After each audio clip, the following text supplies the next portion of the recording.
अस्सलामुअलैकुम। Horror stories के एक न्यू एपिसोड के साथ मैं हूं Mazhar Malik. Thank you so much and love you so much आप सबके प्यार भरे फीडबैक। आज की स्टोरी जो मैं आपको सुनाने जा रहा हूं ये मुझे इंडिया से पूजा ने भेजी है। क्योंकि मैंने एक लंबी कहानी जिसके बहुत से पार्ट थे आपको सुनाई और आप लोगों का फीडबैक भी आया। अब वही कहानियों का सिलसिला जो आप अपनी ज़िंदगी की मुझे कहानियाँ सेंड करते हैं और उन कहानियों को मैं हॉरर स्टोरी का हिस्सा बनाता हूँ। वो वाक़यात जो आपकी ज़िंदगी में आपके साथ गुज़रे होते हैं। बहुत ज़्यादा मुझे कहानियाँ मौसूल हो चुकी हैं, वो वॉइस मैसेज जिनका मैं बार बार कहता आ रहा हूँ। अगर कुछ नहीं आए तो वो यकीनन मेरे इस मैसेज को फिर से सुन लेंगे कि जिनकी कहानी अभी तक प्रोग्राम में शामिल नहीं हुई वो अपना वॉइस मैसेज जो मुझे भेज चुके हैं स्टोरी रिकॉर्ड करके वो दोबारा से सेंड कर दें। उसकी रीज़न ये है मेरे पास वो ओपन नहीं हो रहा जिसकी वजह से उसको मैं प्रोग्राम में शामिल नहीं कर रहा। पूजा जिनकी आज मैं कहानी सुनाने जा रहा हूँ, इन्होंने 2 कहानियाँ भेजनी हैं। एक कहानी जो आज मैं सुनाने जा रहा हूं और उनकी जो दूसरी कहानी है वो नेक्स्ट एपिसोड में मैं शामिल करूंगा।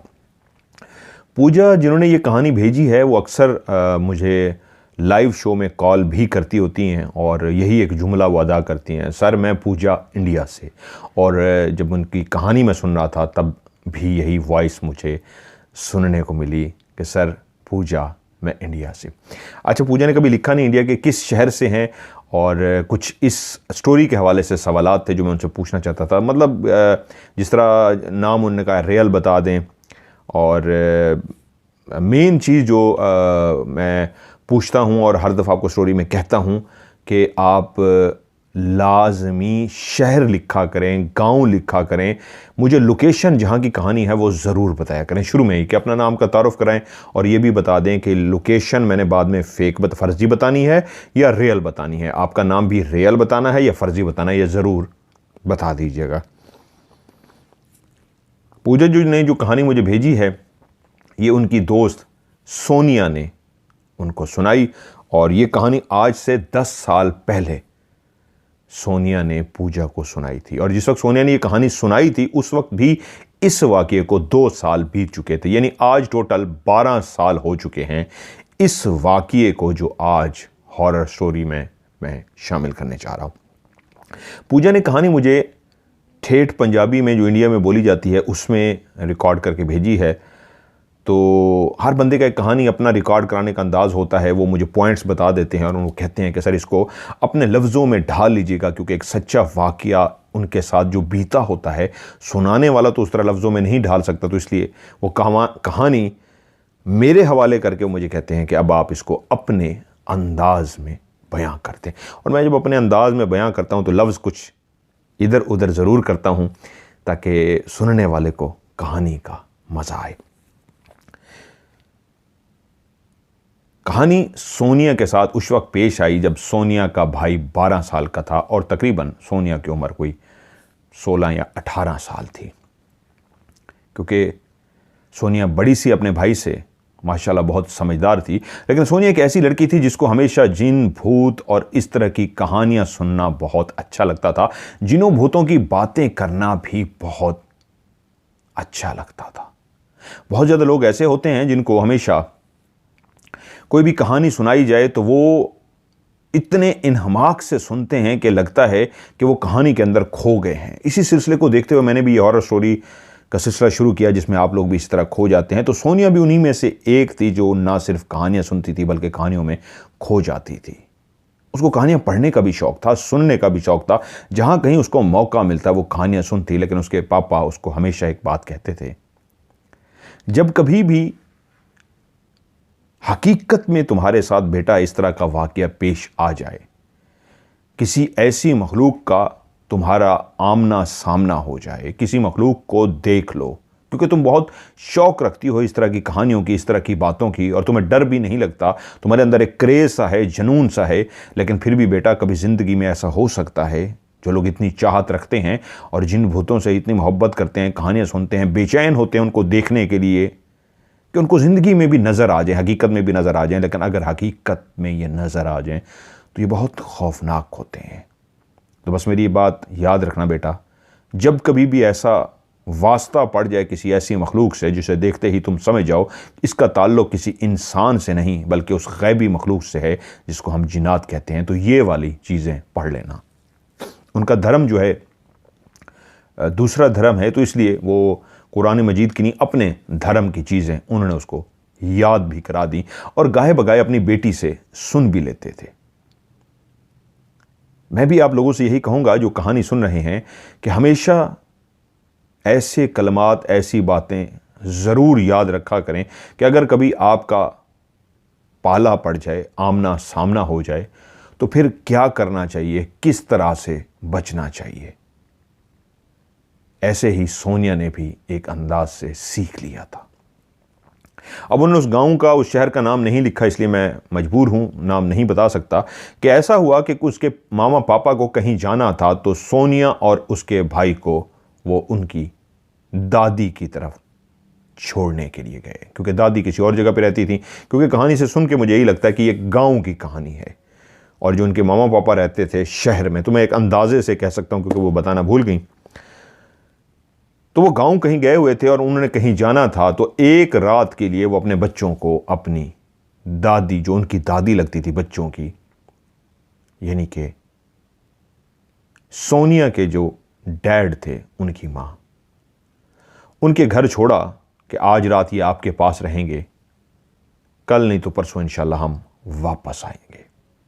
एक दो दिन के लिए वो जा रहे थे, तो बच्चों को पहला भी कभी ऐसे अक्सर होता था कि कहीं उनको जाना होता था तो वो दादी के यहाँ छोड़ देते, तो आज भी उन्होंने दादी के यहाँ छोड़ दिया। दादी का ये जो घर था काफ़ी बड़ा घर था, यहाँ पे काफ़ी फ़र्द रहते थे। सोनिया के चचा भी उसी घर में रहते थे, यानी सोनिया के बाप के भाई जो रिश्ते में उनके चचा लगते थे। सोनिया के जो चचा थे उनकी भी एक बेटी और बेटा था, जिनकी सोनिया और उसके भाई के साथ काफ़ी ज़्यादा दोस्ती थी। जब वो लोग वहाँ अपने बच्चों को छोड़ के रवाना हो गए, ये दिन का टाइम था, यहाँ तक कि शाम हो गई। जैसे ही शाम हुई तो उनके साथ एक जो और घर था, काफ़ी बड़ा घर, उस घर की औरत उनकी दादी के पास आई और उनसे कहा, आज रात मैं अकेली हूं, मेरे घर में और कोई भी नहीं है, मेरी फैमिली भी कहीं गई हुई है। अगर आपको बुरा ना लगे तो आज रात आप रहने के लिए मेरे घर आ जाएं, क्योंकि काफ़ी बड़ा घर है और मैं अकेली डरूंगी। क्योंकि उस घर में जहाँ पे वो दावत देने के लिए आई थी कि मेरे घर में आ जाए, उसी घर में अब सोनिया और उसका भाई भी मौजूद था, जो अपनी चचाजाद लड़की और लड़के के साथ गुफ्तगू कर रहे थे, हंसी मजाक कर रहे थे। तभी दादी ने फैसला किया कि ठीक है, आज रात मैं तुम्हारे घर में सो जाऊंगी और साथ में मेरे यहाँ ये बच्चे आए हुए हैं, ये भी मेरे साथ ही सो जाएंगे। तो उस औरत ने वेलकम किया कि मुझे खुशी होगी बच्चे और आप बिल्कुल मेरे घर आके रहेंगे, तो एक डर का सा एहसास नहीं होगा। गांव के जो बड़े बड़े घर होते हैं, अक्सर लोगों को वहां पे डर लगता होता है। कुछ लोग होते हैं जो अकेले रहने के आदी होते हैं और कुछ लोग बड़े घर के अंदर डरते हैं। जिस तरह ये एक बहुत बड़ा घर है जहां पे मैं भी इस वक्त बैठा हूं, बेडरूम में अपने बैठा हूं, तो काफ़ी कमरे बने हुए हैं ऊपर नीचे इधर उधर, और जब आप अकेले होते हैं तो ये सही बात है, आपको एक खौफ सा महसूस होता है। बहुत सारे लोगों को कुछ भी नहीं महसूस होता। यहाँ पे लकड़ी के घर बने होते हैं तो कोई ना कोई आवाज़ आती रहती है। नया बंदा आता है तो वो डर जाता है कि ये कहाँ से आवाज़ आई है, घर में तो मैं अकेला हूँ और कोई भी नहीं है। थोड़े अरसे बाद आपको एहसास हो जाता है कि लकड़ी के घरों में कहीं ना कहीं से आवाज़ आती रहती है। अब सोनिया, उसकी चचाजाद बहन यानी उसके चचा की बेटी, और सोनिया का भाई और उसका चचा का जो बेटा था, इकट्ठे अपनी दादी के साथ घर से बाहर निकले। और साथ ही घर था, बड़ा सा घर, थोड़े ही फासले पे बना हुआ था, क्योंकि ये इस गांव के घर थे जो इकट्ठे दीवार के साथ दीवार नहीं जुड़ी हुई थी। अगर ऐसा होता तो शायद वो खातून भी ना डरती। थोड़े थोड़े फासलों पे ये घर थे। और दादी ने ये बात इसलिए कबूल कर ली थी क्योंकि एक तो वो हमसाई थी, बहुत प्यार का ताल्लुक था, बहुत मिलना जुलना था, और दूसरा दादी का घर अकेला तो नहीं था, यहाँ पे काफ़ी लोग रहने के लिए थे। चचा, उनकी फैमिली और दूसरे चचा, काफ़ी लोग थे। इसलिए ये लोग घर से निकले और रात को थोड़े ही फासले पे जो अकेला उनका घर था वहां पहुंच गए। इसका बड़ा सा एक गेट लगा हुआ था। सोनिया कहती है जब हम इस गेट से दाखिल हुए तो एक बहुत बड़ा इस घर के अंदर सहन था, लेकिन जो मेन गेट था उसके बिल्कुल साथ ही बाथरूम सा बना हुआ था। सामने एक बहुत बड़ा सहन सा था और उसके आगे लाइन में कमरे बने हुए थे। कुछ पीछे की तरफ भी कमरे थे। सोनिया, उसकी चचाजाद, उन दोनों को जो कमरा दिया गया रात को सोने के लिए, वो एक ऐसी जगह पे था कि जिसके बिल्कुल साथ भी एक कमरा जुड़ा हुआ था और उसके बिल्कुल दरमियान में एक खिड़की भी बनी हुई थी। गांव में जब पहले कमरे बनाए जाते थे तो काफ़ी कमरे इस अंदाज में बनाए जाते थे कि दीवार के साथ कमरे की दीवार जुड़ी होती थी और बीच में खिड़की रखी जाती थी। अब तो बड़े बड़े guest house, rest house, hotel जो हैं वहाँ जाएं, उनके दरमियान में बड़े बड़े दरवाजे होते हैं बाकायदा रूम्स के बीच में, कि अगर आप शेयर करना चाहें तो दरमियान वाला दरवाज़ा शेयर कर सकते हैं। उस दौर में खिड़की रखी जाती थी, लेकिन ऐसी खिड़की जिसके आप आर पार नहीं जा सकते, उसके बीच में लोहे की सलाखें लगी होती थीं, लेकिन उस खिड़की को बंद करने से आप एक दूसरे को देख तक नहीं सकते थे। लेकिन खिड़की के खोलने से ये होता था आप एक दूसरे को देख तो सकते हैं लेकिन आ जा नहीं सकते, क्योंकि बीच में लोहे की सलाखें लगाई जाती थीं। इस खिड़की का मकसद हवा, ताकि वेंटिलेशन रहे, हवा का सिलसिला रहे। अब इसी कमरे में उस खिड़की के बिल्कुल पास सोनिया और उसकी चचाजाद बहन बिस्तर पर लेटने को तैयार थे और उसके साथ ही एक और जो चारपाई पड़ी थी वहां पे 12 साल का सोनिया का भाई और उतनी ही उम्र का उसके चचा का जो बेटा था, वो दोनों एक चारपाई पे लेट गए। ये वो उम्र थी, दौर भी कह सकते हैं, ये उम्र भी एक ऐसी होती है जब एक दिन के लिए कहीं जाना हो तो लड़कियां स्पेशली इकट्ठे लेट जाती हैं कि गप्पे मारेंगे, बातें करेंगे और लेट सोएंगे। ऐसा ही था। जो साथ वाला कमरा था वो बिल्कुल खाली था, उससे 2 कमरे छोड़ के आगे दादी और वो खातून जो उनकी हमसाई थी, जो उनको बुलाने के लिए आई थी, वो उस कमरे में सोने के लिए चले गए। ये सर्दियों की रात थी। सर्दियों में लोग अमूमन जल्दी सो जाते हैं। उस रात भी ऐसा ही हुआ। उनकी दादी और वो हमसाई भी अपने कमरे में सोने के लिए चली गईं। सोनिया और उसकी चचाजाद उस चारपाई पे लेटी थी। उन्होंने रजाई अपने जिस्म के ऊपर डाल ली थी क्योंकि ये सर्दियों की रातें थीं। लेकिन इस कमरे की उन्होंने रोशनी ऑन ही रखी थी, बल्ब जल रहा था। साथ वाली चारपाई पे सोनिया का 12 साल का भाई और चचाजाद आपस में बातें कर रहे थे और यहां ये दोनों लड़कियां आपस में बातें कर रही थीं। बातें करते करते वो दोनों कब सो गए, इन्होंने दोनों लड़कियों ने देखा कि उनके दोनों भाई, दोनों लड़कियों के दोनों भाई बातें करते करते सो चुके थे। सोनिया कहती है क्योंकि एक नया घर था, नई जगह थी, मुझे नींद नहीं आ रही थी। मेरे साथ ये प्रॉब्लम था, नए घर में नई जगह पे मुझे नींद नहीं आती थी, तो इसलिए मैंने अपनी उसी कज़न से कहा बातें करते हैं। तो बातें करते करते कितना टाइम गुजर गया हमें एहसास तक ना हुआ। बाहर सर्दी पड़ रही थी, सर्दियों का मौसम था। तकरीबन अंदाजे से वो कहती हैं कि हमें ऐसा लगता है शायद तकरीबन कोई 12 साढ़े 12 का टाइम होगा कि हमने देखा दरवाजा खुलने की आवाज आ रही है। रात के इस पहर बड़ा दरवाजा कोई खोल रहा है, तो हम दोनों चौंक पड़े कि ये क्या हुआ है। सोनिया कहती है मैं और मेरी वो कज़न अपने बिस्तर से उठी हैं देखने के लिए। बिल्कुल सामने ही दरवाज़ा था और हमने दरवाजे से देखा तो बाहर बड़ा दरवाज़ा खोल के वो आंटी जिनके घर हम रहने के लिए आए थे वो बाहर जा रही थी। हम समझे बाथरूम तो घर में मौजूद है, लेकिन गांव के लोग कुछ बाहर भी जाते हैं, खुदा जाने क्या माजरा है, वो बाहर क्यों गई हैं। हम इस बात पे चौंके ज़रूर, लेकिन अपना वो दरवाज़ा सर्दी की वजह से जो हमने थोड़ा सा खोला था उसको पूरा नहीं खोला। वापस आके अपने बिस्तर पर लेट गए कि उनको कहीं जाना होगा इस टाइम, इसलिए वो गई हैं। लेकिन फिर भी हमें एक तजस्सुस सा हुआ कि ये क्या माजरा है। मेरी दोस्त ने कहा यहां गांव के लोग अक्सर इस तरह बाहर भी वॉशरूम के लिए चले जाते हैं, इसमें ऐसी कोई बात नहीं। तो मैंने इस बात को इग्नोर किया और फिर हम लेटे बातें करना शुरू हो गए।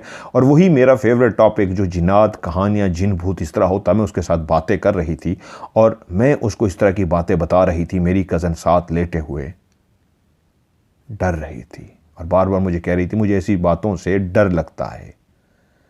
और मैं उसको कह रही थी ऐसी डरने की कोई बात नहीं है, मैं कब से ऐसी कहानियां सुन रही हूँ, बातें सुन रही हूँ, मैं तो ज़िंदगी में कभी नहीं डर लगी, मुझे डर भी नहीं लगता। तो मेरी कज़न ने मुझसे पूछा कभी ज़िंदगी में ऐसा हुआ कि तुम्हारे साथ कोई ऐसा वाकया हो गया, तुम डरोगी नहीं? तो मैं बोली नहीं, मैं बिल्कुल नहीं डरूंगी, मैं देखूंगी, मैं खड़ी रहूंगी, मैं उससे बात करने की कोशिश करूंगी। हो सकता है वो जो जिन हो, मैं उसको कहूँ आ जाओ, मैंने तुमसे मिलना है। और ऐसी मैं शरारतें कर रही थी। जिन्नात की बातें करते करते कोई 1 घंटा हमें हो गया और एकदम एहसास हुआ वो आंटी जो बाहर गई थी अभी तक वापस क्यों नहीं आई। मैंने अपनी उस कज़न से कहा आंटी अभी तक वापस क्यों नहीं आई? अगर बाथरूम वगैरह के लिए वो बाहर गई थी तो उनको वापस आ जाना चाहिए था। तो वो भी चौंकी और बोली हाँ, कह तो तुम सही रही हो, ये क्या हुआ है? अभी हम दोनों ये बात सोच ही रहे थे कि हमने देखा दरवाज़ा फिर खुलने की आवाज़ आई है। जैसे ही दरवाज़ा खुलने की आवाज़ आई है तो फिर से दोनों हम उठी हैं। मेरी कज़न मुझे मना करती रही छोड़ो, लेटी रहो। मैंने कहा नहीं ना, देखते हैं क्या है। वही एक मेरी ख्वाहिश, एक आदत ऐसी कि मैंने दरवाजे से देखा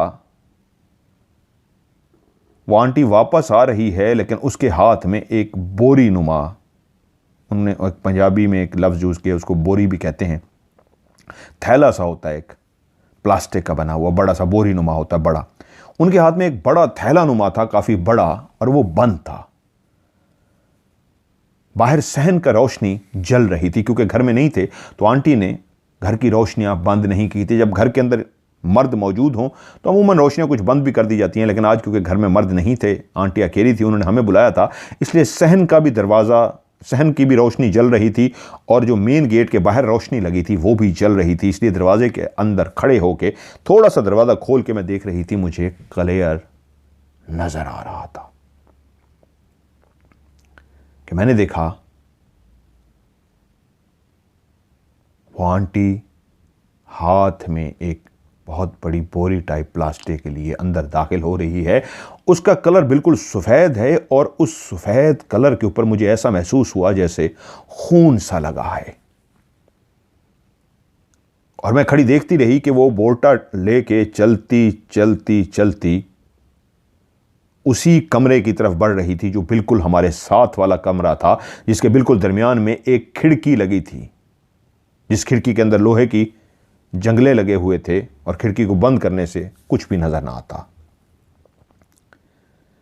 और जैसे ही वो उस कमरे में दाखिल हो गई, मैं जल्दी से मैंने दरवाजा अपना बंद किया और अपनी कज़न के कान में आहिस्ता से कहा उस बूढ़ी औरत के हाथ में कुछ है, एक थैला सा है प्लास्टिक का बहुत बड़ा, और उसके ऊपर खून लगा हुआ है और वो किसी चीज से भरा हुआ है। अब ये इस अंदाज में, हम सरगोशी के अंदाज में बात कर रहे थे कि साथ वाले कमरे में क्योंकि वो मौजूद हैं, हमारी आवाज़ को सुन ना ले। सर्दियां होती हैं, सर्दियों में एक खामोशी होती है, सरगोशी भी सुनाई देती है, तो हम बहुत आहिस्ता से बोल रहे थे। मेरी दोस्त ने, मेरी कज़न ने कहा मुझे लगता है तुम्हें वहम हुआ है, ऐसा कुछ भी नहीं है। मैंने कहा हाँ देखो वो साथ वाले कमरे में है, और साथ वाले कमरे की लाइट जल रही थी। हम जिस तरफ सोई थी, जिस तरफ चारपाई का हमारा सर था, हमारे सर के बिल्कुल साथ ही वो खिड़की लगी थी, और वो खिड़की थोड़ी सी खुली थी, बाकी बंद थी। उस थोड़े से हिस्से से हम परली तरफ देख सकते थे, लेकिन हम लेटे इस अंदाज में थे कि अगर हम खिड़की से परली तरफ देखते भी सही तो खिड़की वाला जो कमरा था परली तरफ वो तो रोशन था, उसके अंदर फुल रोशनी बल्ब जल रहा था, लेकिन जो हमारा कमरा था इसकी रोशनी हमने मध्यम रखी हुई थी। तो इसलिए अगर हम उस कमरे में देखते तो उस कमरे वाले को पता ना लगता कि परले साथ वाले कमरे से कोई देख रहा हो, क्योंकि हमारे कमरे में एक अंधेरा सा था। जैसे ही मैं, एक बेचैनी मेरे अंदर, एक जुस्तजू कि वो क्या इस वक्त रात को उस थैले में डाल के लाई है, मैंने खिड़की से झांक के देखा तो मैं चौंक सी गई और मेरी आंखें खुली की खुली रह गईं। तभी मैंने अपनी कज़न को कोहनी मारी और इशारा किया, उधर देखो। डरते डरते उसने भी झांक के देखा तो वही मंजर जो मैंने देखा था। उसकी आंखों में खौफ सा देख के मैंने लगा कि गवाही है इन आंखों में खौफ की कि उसने भी वही मंजर देखा है। वो उस प्लास्टिक के थैले के अंदर से कलेजे निकाल रही थी, ताज़े निकला हुआ कलेजा। उस कमरे के अंदर एक बिल्कुल दरमियान में लकड़ी की मेज पड़ी थी। उस लकड़ी की मेज के ऊपर उस बोर्टे के अंदर से निकाल के उसने पहला एक कलेजा एक कोने पे रखा, फिर दूसरा एक बड़ा सा कलेजा उठाया दूसरे कोने पे रखा। उसके बाद 2 कलेजे और निकाले जो छोटे छोटे से थे। 2 बड़े कलेजे थे और 2 छोटे कलेजे। कलेजे से मुराद अक्सर लोग जिस तरह बकरी वगैरह का कुर्बानी करते हैं तो उसकी कलेजी खाते हैं, उसको कलेजा कहा जाता है। एक लफ्ज़ होता है ना, जिस तरह कहते हैं कलेजा निकाल के खा जाऊंगा, ये वर्डिंग है। तो उसने उस मेज के ऊपर 4 कलेजे हमने देखा कि उसने सजा दिए और उसके बाद उसने 4 मोमबत्तियां निकाली और उन बिल्कुल जहां जहां कलेजी रखी हुई थी उनके साथ वो मोमबत्तियां रखनी शुरू कर दी। बिल्कुल दरियान के अंदर उन 4 मोमबत्तियों के बिल्कुल दरमियान में उसने एक दिया रख दिया। उस दिए के अंदर लौ भी रखी हुई थी, तेल के अंदर डिब हुई नौ, और उसने माचिस जलाई। पहले उसने दिए को जलाया और फिर उन 4 मोमबत्तियों को उसने जला दिया। और वहीं देखते ही देखते हमारे सामने उस औरत ने, जो जवान नहीं थी, एक बड़ी उम्र की औरत लग रही थी, जैसे उसकी उम्र कोई 50 साल हो। हम उसको वही आंटी समझ रहे थे 50-55 साल की जो हमसाई थी, लेकिन वो अब एक बूढ़ी औरत लग रही थी। और तभी हमने देखा कि उसके जो बंधे हुए बाल थे, जो उसने गुत्थ सी बनाई हुई थी पीछे, उसने अपने बालों को खोल दिया। और जैसे ही उसने अपने बाल खोल दिए, हमारी आंखों के सामने ही उसने अपने कपड़े उतारने शुरू कर दिए, यहां तक कि अब वो अलिफ नंगी हो चुकी थी। उसके वजूद पे कोई एक कपड़ा भी नहीं था, उसका जिस्म बिल्कुल बरहना हो चुका था। अब उस कुर्सी, उस मेज पे 4 कलेजे रखे हुए थे, ताजे कलेजे निकले हुए, और 4 ही मोमबत्तियां जल रही थीं और दरमियान में दिया, और बाल खोले लिबास के बगैर बरहना हालत में वो एक बूढ़ी सी औरत हमारे सामने खड़ी थी। और तभी जब उसका रुख हमारी तरफ हुआ, हमारी निगाह उसके चेहरे की तरफ पड़ी, तो उसकी आंखें लाल सुर्ख हो चुकी थीं।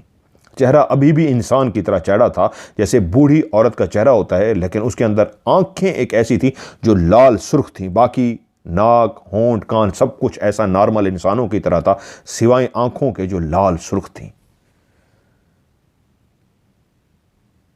हम दोनों अब जो सांस भी ले रही थी, तो अब इस अंदाज में अपने दुपट्टे उठा के अपने मुंह के ऊपर रख लिए थे कि हमारे सांस लेने की आवाज़ भी साथ वाले कमरे में ना चली जाए।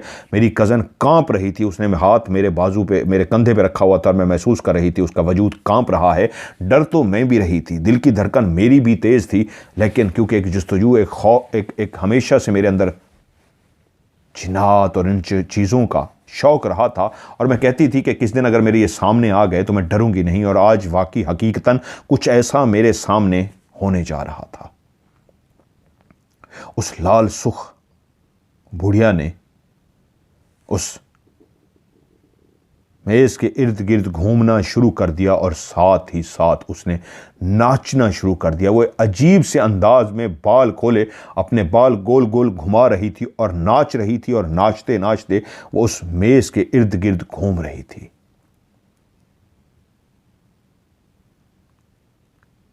वो कहती है मेरी कज़न जो मेरे साथ थी वो तो तकरीबन बेहोश होने को थी, इस हद तक खौफ से उसकी बुरी हालत हो गई थी। लेकिन मैं अभी तक तजस्सुस में थी कि ये औरत कोई जादू कर रही है, ये क्या कर रही है। हाँ, ये इंसान ही है, एक औरत ही है। उसने अपने बाल खोले हैं, शक्ल से वो बूढ़ी नजर आ रही है, कपड़े उसने उतार दिए हैं। कोई चिल्ला करने लगी है, कोई जादू करने लगी है, क्या करने लगी है। तभी हमने देखा कि उसके सोयां निकाली, और सोयां कुछ पढ़ती थी, पढ़ पढ़ के उन कलेजों के अंदर घुसा देती थी। फिर कुछ सोयां बड़ी बड़ी निकालती, उनको पढ़ती, फूंक मारती और कलेजे के अंदर घुसा देती। वो सोयां पढ़ती जाती थी और कलेजे के अंदर घुसा जाती थी और फिर से उसने नाचना शुरू कर दिया। एक बहुत भयानक मंजर था। सोनिया कहती है मेरा भाई और मेरी कज़न का भाई दोनों साथ वाले बिस्तर पर सो रहे थे और हम दोनों अपने बिस्तर पर लेटे हुए थोड़े से उठ के उस खिड़की से उस औरत को देख पा रहे थे जो बुढ़िया का रूप धारे, बाल खोले, नंगी हुए गोल गोल डांस कर रही थी और सोइयां उन कलेजों में चबो रही थी। और अब सोइयों से वो कलेजे भर चुके थे। वो डांस करते करते रुक जाती और सोई अंदर चबो जाती। फिर वो डांस करती और पढ़ती, सोई के ऊपर फूंक मारती, सोई चबो देती। बहुत भयानक मंजर था। वो औरत क्या कर रही थी, लेकिन जिस लम्हे हमने देखा वो जादू करती औरत, वो गोल घूमती, डांस करती, नाचती औरत, हमने देखा कि उसका कद लंबा होना शुरू हो गया और नाचते नाचते जो बिल्कुल एक नॉर्मल औरत की कद के बराबर थी, हम दोनों ने उसको अपनी आंखों से देखा, उसका कद इतना लंबा होना शुरू हो गया कि उसका सर बिल्कुल छत का वो जो गार्डर लगा हुआ था, उन्होंने लफ्ज़ यूज़ किया गार्डर ऊपर, उस गार्डर को लगना शुरू हो गया। अब वही बूढ़ी औरत जिसका नंगा वजूद, बरहना वजूद डांस कर रहा था, थरकती नाच कर रही थी, वो इतनी लंबी हो चुकी थी कि उसका सर बाकायदा तौर पे ऊपर छत के ऊपर गार्डर, जो उसने लफ्ज़ यूज़ किया है, ये लोहे के गार्डर पहले इस्तेमाल किए जाते थे छत को बनाने के लिए, छत गिरे ना, तो उसका सर छत को लग रहा था और उसका अब चेहरा बिल्कुल खौफनाक और भयानक हो चुका था। जो बिल्कुल पहले एक नॉर्मल औरत, इंसान की तरह, एक बूढ़ी औरत जिसकी उम्र 55 साल के करीब होगी नजर आ रही थी, अब उसका चेहरा इंतहाई भयानक खौफनाक सा हो चुका था। रंग उसका उसी तरह था, काला नहीं हुआ था, लेकिन चेहरा खौफनाक हो चुका था, लाल सुर्ख हो चुका था और उसके मुंह से बाकायदा जैसे लगता है खून टपकता है, ऐसे खून टपकना शुरू हो गया और उसका कद इतना लंबा हो गया कि हम दोनों समझ गई ये इंसान नहीं है, जिसको मैं अभी तक इंसान समझ रही थी कि ऐसी इंसान जो कोई जादू करने जा रही है, कोई मंत्र जंतर करने जा रही है, कोई चिल्ला करने जा रही है। लेकिन जिस तरह उसका वजूद एकदम छत को लग गया था, काफ़ी ऊंची छत थी, तकरीबन 10-12 फुट ऊंची छत थी, तो उसका कद 10-12 फुट ऊंचा हो गया था और अब भी वो गोल गोल घूम रही थी, अब भी वो गोल गोल घूम रही थी, नाच रही थी, लेकिन उसका सर और उसका पूरा वजूद इतना लंबा था कि ऊपर छत को लग रहा था।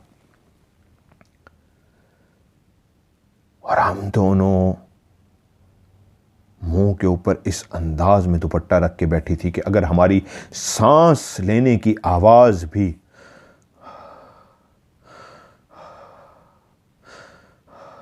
एक सांस लेने की आवाज भी उस औरत को महसूस हो गई तो वो हमारा क्या हश्र कर सकती है, हम सोच के ही कांप रहे थे। तकरीबन वो यही अमल कोई 25-30 मिनट तक जारी उसने रखा और इस तरह नाचती रही और इसी तरह फिर मुसलसल सोयां चबोती रही और कुछ पढ़ती जा रही थी एक लंबे कद के साथ। अब उसका जिस्म ढलका हुआ अजीब सब एक भयानक सा जिस्म था जो और कद छत पे लग रहा था कि तभी हमने देखा कि वो नाचते नाचते रुक गई है। मेरी कज़न की हालत तो बहुत ख़राब हो गई थी, लेकिन मैं भी फैसला कर चुकी थी कि अब मुझे कुछ पढ़ लेना चाहिए, नहीं तो जिस अंदाज में वो ऊंचे कद वाली डाइन बन चुकी है, ये कोई इंसान नहीं है, कोई अजीब व गरीब मखलूक है। जिस्म तो इसका बरहना इंसानों की तरह है, लेकिन चेहरा भयानक खौफनाक हो चुका है और कब इतना लंबा जिसका कद हो चुका है, ये कोई इंसान नहीं है। तभी मैंने पढ़ने का फैसला ही किया था। जैसे ही लफ्ज़ मैं पढ़ने लगी हूँ, मैंने अभी वो लफ्ज़ अपने पढ़ने के लिए मुंह हिलाया ही था कि मैंने देखा वो रुक सी गई है। वो गोल घूमती घूमती, डांस करती करती रुक सी गई है। उसकी कमर हमारे तरफ थी और तभी उसने वहीं जहां वो खड़ी थी अपने वजूद को घुमाना शुरू कर दिया इस अंदाज में कि पहले उसने अपनी गर्दन घुमाई और बाद में उसका वजूद भी घूमना शुरू हो गया। उसकी आंखें बिल्कुल उसी खिड़की की तरफ आकर रुक गईं जिस खिड़की के पीछे हम दोनों उसको देख रहे थे। और तभी तभी हमने देखा जैसे उसको पता लग गया हो और उसकी लाल सुर्ख आंखें गुस्से से हमें देख रही थीं कि खिड़की के उस पार कोई है जो देख रहा है, क्योंकि हमारे कमरे में मध्यम सी रोशनी थी और खिड़की जिस अंदाज में खुली थी, कोई बहुत गौर करके देखता और खिड़की के करीब आके देखता तो उसको पता लग सकता था। दूर खड़े होकर किसी को पता ना लगता कि परली साइड पे कोई है जो देख रहा है, लेकिन उसको पता लग गया था। और उसका वजूद, जिसमें उसका सर घूमना आहिस्ता आहिस्ता शुरू हुआ और फिर उसका बाकी जिस्म भी घूमता घूमता बिल्कुल हमारे सामने की तरफ रुख करके वो खड़ी हो गई। अब उसका चेहरा और उसका जिस्म का रुख बिल्कुल हमारी खिड़की की तरफ था और वो खिड़की को ऐसे घूर रही थी जैसे जान चुकी हो कि मैंने तुम दोनों को देख लिया है, तुम खिड़की के उस पार मुझे देख रही हो। ये देखना ही था कि हम दोनों ने जल्दी से अपने सरों को पीछे किया, उसी बिस्तर पर लेटे लेटे अपनी रज़ाई ऊपर कर ली और मैंने रज़ाई के अंदर ही पढ़ना शुरू कर दिया। वही कलमात जो मेरे बाप ने मुझे सिखाए थे कि कभी भी बेटा आमना सामना हो जाए तो इसको ज़रूर पढ़ना। मैं वो कलमात पढ़ना शुरू हो गई। पहली दफ़ा ज़िंदगी में मेरे सामने ऐसा वाक़या हुआ था। अब मुझे एहसास हुआ था खौफ क्या होता है। मैंने तो सिर्फ कहानियाँ सुन रखी थी, हकीकत में क्या होता है मैं कांप रही थी, लेकिन पढ़ती जा रही थी और मेरे साथ मेरी कज़न लेटी मेरे साथ चिपकी हुई थी खौफ की वजह से, और मैं पढ़ती जा रही थी। कब तक हम दोनों पढ़ते रहे और इसी खौफ की हालत में मुंह पे रज़ाई डाले हम लेटे रहे, हमें कोई होश नहीं।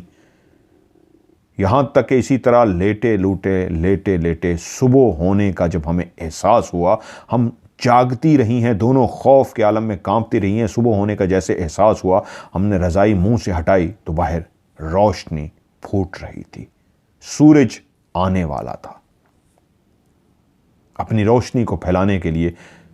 लेकिन अब भी हमारे अंदर इतनी हिम्मत नहीं थी कि साथ वाले कमरे के अंदर हम झांक सकें। बस हम इंतज़ार करने लगे कि अब जल्दी से घर वाले उठें और हम उनसे मिलें। थोड़ी देर के बाद जब एहसास हुआ घर वाले उठ रहे हैं, हमारी दादी और वो हमसाई, तो हम जल्दी से अपने बिस्तरों से उठे, भागे और सीधा दादी के पास गए और दादी से कहा, दादी निकलो यहाँ से, चलो यहाँ से। अपने भाई और कज़न को भी हमने उठा लिया। दादी परेशान हो गई, क्या हुआ? हमने कहा आपको घर चल के बताएंगे, बस निकले यहाँ से। हमें उस हमसाई से भी डर लग रहा था। हम नहीं जानते थे वो जो रात थी वो हमसाई थी, वो कौन थी हमें नहीं पता था। हम इस हद तक खौफजदा थे। दादी को लेके जल्दी से दादी ने कहा बस अब सुबह हो गई है, अब तो डरने की ज़रूरत नहीं है, मैं इजाज़त चाहती हूँ। तो उस हमसाई ने उनको कहा ठीक है अब आप जा सकते हैं, अब तो सुबह हो गई, अब डर वाली कोई बात नहीं। हम लोग घर आ गए। तुम्हारी दादी बेचैन थी, क्या हुआ? और हमने दादी को वो सारा वाकया सुना दिया जो हमने देखा था, और मेरी उसी कज़न ने वो सारी गवाही दी, हाँ कि ये सब कुछ मैंने भी अपनी आंखों से देखा है। दादी क्या सोचना शुरू हो गई हमें नहीं पता। उन्होंने कहा बहरहाल खामोश रहो, इस बात का किसी को भी ना बताना। और उसके बाद वो चुप सी हो गई। क्या सोच रही थी हमें नहीं पता। कि दिन के 10 बजे का टाइम हुआ होगा कि बाहर से कुछ लोग जो घर आए तो उन्होंने आके बताया कि आज गांव के अंदर 2 भैंसें मुर्दा पाई गई हैं, जैसे किसी जानवर ने उन पे हमला किया हो और उनके कलेजे को निकाल लिया हो, उनके दिल के निकाल लिया हो, उनके आज़ा आंतलियां तक बाहर निकली हुई थी। पता नहीं कौन सा खूंखार जानवर आया हुआ है जिसने आके बाकायदा जानवरों पे हमला किया है। और 2 कुत्ते भी इसी तरह मरे हुए पाए गए हैं, जिनकी आंतलियां, पूरा दिल, गुर्दे, फेफड़े बाहर निकले पड़े थे और वो मुर्दा पाए गए हैं। 2 भैंसें और 2 कुत्ते उसी ही रात गांव में मुर्दा पाए गए थे, जिनके आज़ा कोई नहीं जानता था कि मौजूद हैं या गायब कर दिए गए हैं, क्योंकि उनका जिस्म, उनका वजूद मुर्दा हालत में, जिस तरह उनका वो सीना फटा हुआ था और चीज़ें बाहर पड़ी थी, ये तो कोई भी नहीं देखने को तैयार था। ना कोई अंदाज़ा लगा चुका था कि ये जो कुछ बाहर निकला पड़ा है, इसमें से इन दोनों भैंसों के 2 कलेजे भी गायब हैं और दोनों कुत्तों के भी कलेजे गायब हैं। दादी जान चुकी थी कि लड़कियों ने जो किस्सा, जो कहानी, वो जो रात का वाकया देखा है और कलेजे जो बताए हैं कि रख के वो इस तरह कुछ कर रही थी, तो वो समझ गई थी वो कलेजे उसी डाइन ने निकाला था। लेकिन दादी ने उस दिन कह दिया बस इस बात को अब अपने तक रखना, इसको आगे ना मनाना, क्योंकि हो सकता है ये बात जितना फैलेगी तुम्हें और वो नुकसान पहुंचाए, इसलिए खामोशी इख्तियार करना। जब इस तरह की चीज़ों को, वाक़यात किसी और को बताए जाते हैं तो ये पीछे पड़ जाती हैं। तो बेटा बस पीछे ना लगवाना अपने, समझो तुमने कुछ देखा ही नहीं। और मैं भी आज के बाद उस घर नहीं जाऊंगी, मुझे नहीं पता कि जिसका तुम बता रही हो वो कौन डाइन थी, कहाँ से आई थी। जानती हूँ मैं, जिसने मुझे हमसाई ने बुलाया था रहने के लिए वो ऐसी खातून नहीं है, लेकिन उसी के घर में ये वाक़या हुआ है, तो इसलिए मैं भी आज के बाद कोशिश करूँगी कभी भी उस घर में अकेली रात को ना जाऊँ। सोनिया कहती है उसके बाद उसी ही दिन जब सुबह हम उठे, हम दोनों कज़न को शदीद बुखार हो गया था। 3 से 4 दिन शदीद खौफ की वजह से बुखार रहा। दादी ने मना कर दिया था, हमने किसी को बताया नहीं, लेकिन दवाई मुसलसल लेते रहे। वो कहते हैं पापा फ़ौरन वापस आ गए थे सुन के कि बेटी को शदीद बुखार हो गया, और हमारी दवाई लेते रहे। 3 से 4 दिन तक शदीद बुखार रहा, और चौथे दिन जाके हमारा बुखार उतरा था। लेकिन खौफ दिमाग में ऐसा सवार रहा कि आज भी उस वाक़े को याद करते हैं तो बेइंतहा खौफज़दा हो जाते हैं। और इसी वाक़े के 2 साल बाद सोनिया ने यह कहानी पूजा को सुनाई थी, और पूजा ने जब मुझे ये कहानी आज सेंड की है तो वो कहती हैं इस कहानी को तकरीबन अब 12 साल हो चुके हैं। और पूजा कहती हैं एक दूसरा वाक़या उनके शौहर के साथ पेश आया। ये उन दिनों की बात है जब उनकी शादी नहीं हुई थी, कॉलेज से वो फारिग हो चुके थे, छुट्टियां थीं, और उस दिन वो अपने घर पे थे। वो सुबह उठे 9 बजे, वो नहाए, सर्दियों के दिन थे, और नहाने के बाद वो ऊपर छत पे जाकर बैठ गए कि ताकि धूप ले सकें। अमूमन सर्दियों में जो भी नहाता है तो नहाने के फौरन बाद वो फिर धूप में बैठ जाता है। गांव में अक्सर ऐसा होता है। और कहते हैं, उनका नाम नहीं उन्होंने लिखा तो इसलिए मैं लफ्ज़ शौहर यूज़ करूंगा, तो उनके शौहर नहाने के बाद सीधे ऊपर छत पे गए और धूप में जाकर चारपाई पे बैठ गए। थोड़ी देर के बाद उनकी मां ऊपर आई और बेटे से कहा, बेटा ये बैठे हो, ये मैं तुम्हें मटर दे रही हूं, फारिग तो बैठे हो, धूप सेंक रहे हो, तो ये मटर भी छील के दे दो। सब्ज मटर, वो जो बड़े से होते हैं जिनको छील के उसमें से मटर निकाले जाते हैं। बेटे के हवाले कर दिए, 2 बर्तन दे दिए कि छिलके इसमें डालना, और ये बास्केट है जिसके अंदर ये सारे मटर हैं, ये छील दो बेटा। तो वो चारपाई पे बैठे बैठे उसने कहा ठीक है मां, मैं छील देता हूं। मां मटर उनके हवाले करके नीचे उतर गई। वो कहते हैं इस अंदाज में मैंने वो दोनों बास्केट चारपाई पे उस तरफ रखी कि अब मैं बैठ के इनको छील सकूं। मैंने पहला मटर उठाया, उसको छीला, उसके दाने उसी टोकरी में ही रहने दिए और उसका छिलका दूसरे बर्तन में डाल दिया। दूसरा मटर भी मैंने छीला, दाने उसी टोकरी में डाल दिए और छिलका दूसरे बर्तन में डाल दिया। तीसरा मटर मैंने जैसे ही उठाया वो मेरे हाथ से गिर गया। जिस चारपाई पे मैं बैठा था उसके ऊपर बिस्तर वगैरह नहीं लगा हुआ था, वैसे ही पड़ी हुई थी वो चारपाई ऊपर छत के ऊपर। उसकी वो वाला हिस्सा जो पाँव वाला हिस्सा है उसको एक रस्से के साथ बांधा जाता है। जो लोग गाँव वाले हैं उनको तो फ़ौरन समझ आ गया होगा उसको कहते क्या है, मुझे भी नहीं पता, लेकिन जो शहर वाले हैं वो तो बेड इस्तेमाल करते हैं उनके लिए कि एक जो चारपाई होती है, अगर आपने देखी है, एक हिस्सा जो सर वाला हिस्सा होता है और एक पाँव वाला जो हिस्सा होता है उसको रस्से के साथ बांधा गया होता है। वो कहता है उसी जगह पे वो जो रस्से वाला हिस्सा है, मैंने वो टोकरी रखी हुई थी तो फौरी मेरे हाथ से वो जो तीसरा मटर था वो नीचे गिर गया। तो वहीं पे बैठे बैठे ही मैंने अपना हाथ नीचे किया मटर को उठाने के लिए। मैं ऊपर से बैठ के ऐसे हाथ मार के मटर उठा रहा था, मुंह मेरा ऊपर की तरफ था, नीचे नजर नहीं आ रहा था, तो मैंने नीचे हाथ मारा, मुझे मटर मिल नहीं रहा था, तो मैंने फिर साइड से होके उस चारपाई के बिल्कुल साइड से होके नीचे देखने की कोशिश की कि मटर कहाँ है। जैसे ही मेरा सर नीचे की तरफ गया देखने के लिए तो मैंने देखा नीचे चारपाई के कुछ भी नहीं था, मटर किस जगह पे पड़ा था मुझे नजर आ गया। और जैसे ही उस जगह से मटर को मैंने पकड़ने की कोशिश की तो उसी लम्हे वो जो मेरी चारपाई जिस पे मैं बैठा हुआ मटर को नीचे ढूंढने की कोशिश कर रहा था, झुक के नीचे से मटर को देख रहा था और मेरी आंखें क्लियर नीचे उस चारपाई को देख रही थी कि जिस जगह पे वो अकेली चारपाई पड़ी थी उसके इर्द गिर्द कोई भी नहीं था। और क्योंकि अब मैं नीचे की तरफ देख रहा था तो नीचे भी कोई चीज, कोई बशर, कोई इंसान, कोई हैवान, कोई बिल्ली, कोई कुत्ता होता मुझे नजर आ जाता। कुछ भी नहीं था सिवाय कि मैंने नीचे झुक के देखा मटर पड़ा है, हाथ से मटर को पकड़ा ही था कि मेरी आंखों ने झुके झुके सर ने देखा कि मेरी चारपाई गोल गोल घूमना शुरू हो गई है, पड़े पड़े खुद ही गोल गोल घूमना शुरू हो गई है। और मैं एकदम हैरान हो गया। मैंने नीचे देखा, चारपाई घूम रही है और नीचे कुछ भी नहीं है। मैं जल्दी से ऊपर उठा, क्योंकि मैं झुका हुआ था। मैं एकदम से जल्दी से ऊपर उठा तो मैंने देखा मेरी चारपाई गोल गोल घूम रही है। हवा में नहीं, जमीन पे ही गोल गोल घूम रही है। और घूमने के बाद बकायदा मेरी चारपाई को तकरीबन 2 से 3 कदम तक घसीटा गया। जिस वक्त मेरी चारपाई गोल गोल घूम रही थी उस वक्त मैं झुक के नीचे ही देख रहा था। नीचे कोई भी नहीं था, आसपास भी कोई नहीं था।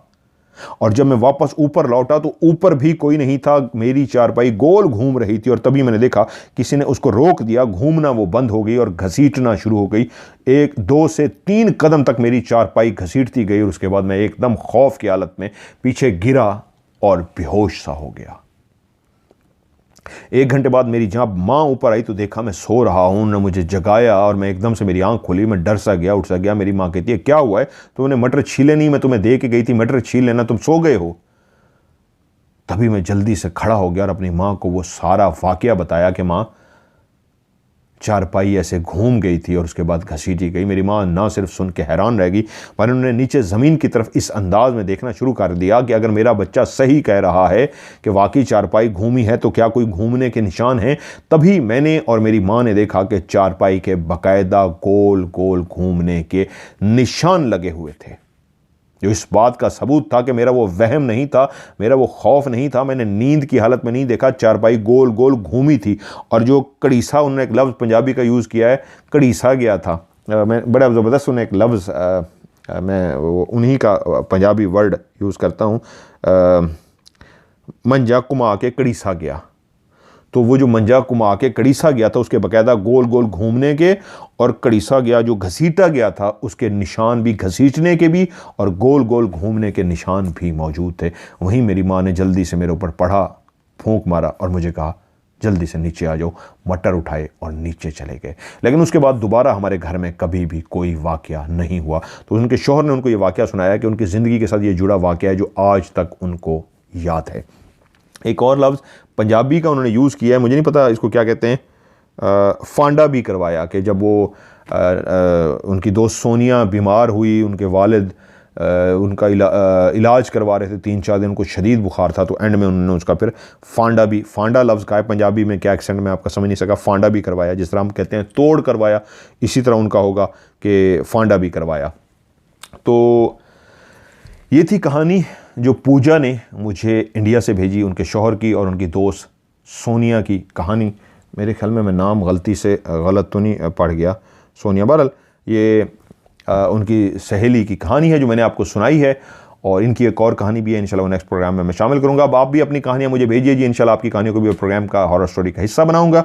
जिनने पहले से भेजी हुई और शामिल नहीं हो सकी, एक दफ़ा मुझे दोबारा सेंड कर दें।